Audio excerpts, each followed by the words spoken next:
Now, that's a pretty nice counseling session or nice attempt to help somebody. Now, this next example that I'm going to go through is somebody that was on his last legs. He was in a leadership position and he was having some significant problems. Now,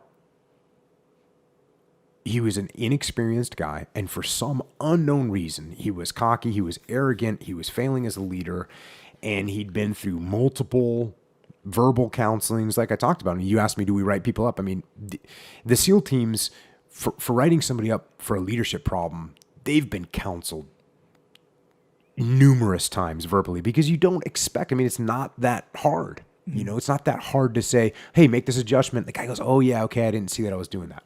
The only time you end up with someone that you have to actually write it down is when someone starts getting to a point where you say, okay, this person's job is now in jeopardy. Mm-hmm. And this is, again, thanks to technology, I saved this. Thanks to technology, yeah. So here we go. Seldom do I have to do this.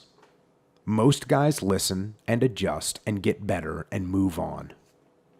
My cadre, meaning the training crew that I had, my cadre and your leadership asked that I talk to you. And it is my job and my duty and my responsibility to try and make squared away tactical SEAL leaders. Know this. I have personally worked with and seen all kinds of platoon commanders with all kinds of personalities. If you count my previous experience in platoons and training cell and as an enlisted man, the number is pretty big. I've done 7 deployments, serving in every spot from the youngest E3 new guy to the oldest and the task unit commander. That being said, I'm not that good at anything, but I am a hard worker. I don't like to waste my time with people that don't appear to have the desire to be better SEALs. And you don't appear to have a desire to improve yourself, despite your history, which includes the following. Getting bad fit reps. So fit reps is short for fitness reports, and that's basically an evaluation. And this guy had really bad evaluations. Just like general evaluation, not like fitness stuff. Like well, it's fitness. Fitness is like one block, but there'll be a block on leadership. There'll be a block on tactical knowledge. So there's all these blocks in his, and he had bad fitness reports, bad evaluations. Yeah. Getting sent to a staff billet as a junior officer. So they took him, and instead of making him and putting him in a SEAL platoon, they had him in some administrative job, which is a big signal. Sometimes they'll do that in between tours or after you do an assistant platoon commander tour. They'll give you a tour like that to expand your knowledge, but he just got put straight into that. So that wasn't good. And finally, having a horrible reputation in the teams, which this individual certainly did have. Now, I go on and say, I didn't take this into account when looking at you as a SEAL officer and as a man. I don't care what people say. I judge people on what I see with my own eyes. At first, I thought you were just another alpha male SEAL that rubs people the wrong way. No big deal. There are plenty of SEALs like that. I usually like them. Most of my true friends fall into that category. And that was one of the things about this guy. You know, he was like a big guy and he was pretty aggressive. And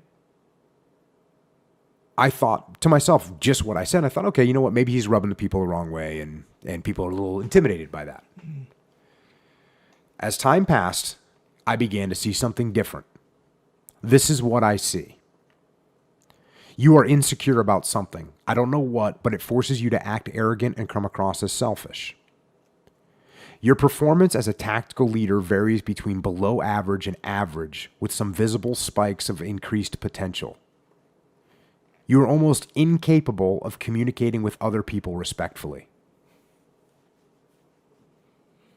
So those top 3 right there, for whatever reason, and I never figured out what made this individual so insecure. I don't know if I have no idea. I don't know what happened to him.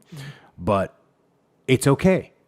We have insecurities. We get intimidated. We feel like we have to overprove ourselves. It's okay. These things happen. You just make adjustments. That's all you got to do. You got to make some adjustments. You got to realize that you're not communicating with people respectfully. And when somebody tells you that you're not, you got to question, what do I sound like? Maybe you pull out a recorder and listen to yourself. Mm-hmm. You have some good ideas. You have some good ideas from time to time, but you act as if you know everything all the time. Your ability to elevate your presence to that of a respected leader of men on the battlefield and in garrison is almost non-existent. And I don't know if at this time I was really using the term like detach that much, but that's what I was trying to get across to him, is that he wasn't able to elevate his presence. He wasn't able to come across like a leader. Mm. He was right there in mentally with the rest of the platoon. Mm-hmm. Going on. You cannot mask your emotions, and you don't understand the ramifications of that shortfall. So these are the little things, the little eye roll, the heavy sigh, the crossed arms. I mean, just all these little things that it was like an open book when you'd see this guy. You knew exactly what he was thinking, and he had no idea that it was so obvious to everybody else. Mm-hmm. Myself, all the rest of my instructor staff, his leadership, everyone was thinking the same thing. Mm-hmm. And in his mind, he was good to go. He was a stone-faced poker player. Yeah, and it kind of gets worse when you can't mask your emotions, but your emotions are reflective of your insecurity, which you mentioned is one of the first things. So it's like this double whammy.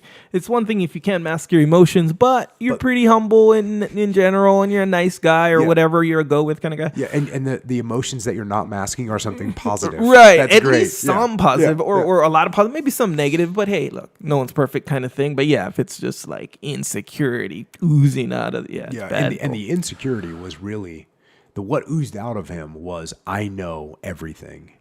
You don't know. Look, Jocko, I know you've been in the teams for 18 years and you've done multiple deployments overseas.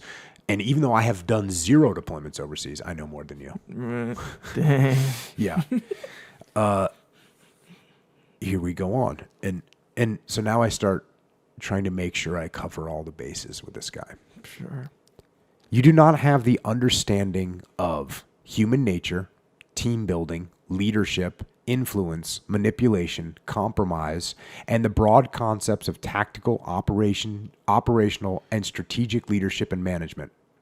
Perhaps you don't have the intellect to understand these things. Because if you did, why are we sitting here right now talking about this?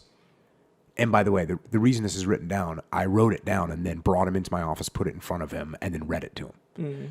Because I wanted to be crystal clear. Right. And so that's why this is written in that perspective. That I'm saying, why are we sitting here talking about it right now? Mm-hmm. Why am I not thinking, this might not be the most polished guy in the world, but he's a good guy and he'll get things done? Because you end up with plenty of SEALs that are they're just not that polished, or they're a little rough around the edges, or they can't brief well, or whatever. Mm-hmm. I mean, it's cool. There's all kinds of different guys in the SEAL teams. Yeah. And you just got to take what you get, and you strengthen your weaknesses a little bit. But this guy was just not getting there. For some reason, you believe that you are a victim, that people don't like you or have it out for you. And this was so weird. This guy had this attitude that everyone wanted to fire him, that everyone was against him, and he was in this, struggle on his own against the world. And it was just completely not true. Especially in the beginning. I mean, obviously it escalated to that, right? But that he brought it upon himself. But honestly, that's something I kind of pride myself in as a leader, in taking a blank slate when I meet somebody and saying, okay, cool. Hey, look, this guy's a bad reputation, whatever. I'm gonna see what I can do with him. Right. I want to make him better. Yeah. I kind of take pride in that and want to make people better. And so for him to think that I was out to get him, or this training cadre was out to get him, was just not true. Mm-hmm. Just completely not true. This is not true, but it isolates you, hurts your ability to interact with people, and keeps you in a paranoid, guarded, and confrontational state. It's rough. Rough. Next, you don't understand the broad skills required to be a good SEAL leader. such as tact, team building, communications, and trust building. So it's interesting. None of this is about fire and maneuver. None of this is about taking down a building. None of this is about, how to plan and execute an assault. Mm-hmm. None of this is about that, because that stuff is relatively easy to do. And what we would 99.9% of the time when we fire a leader, it had nothing to do with their tactical prowess. It had to do with them as a leader. Now, them as a leader would affect the tactical outcome of operations for sure. But that wouldn't be the key component of their failings. The key component of their failings would be their arrogance. Going on. You do not understand the burden of command.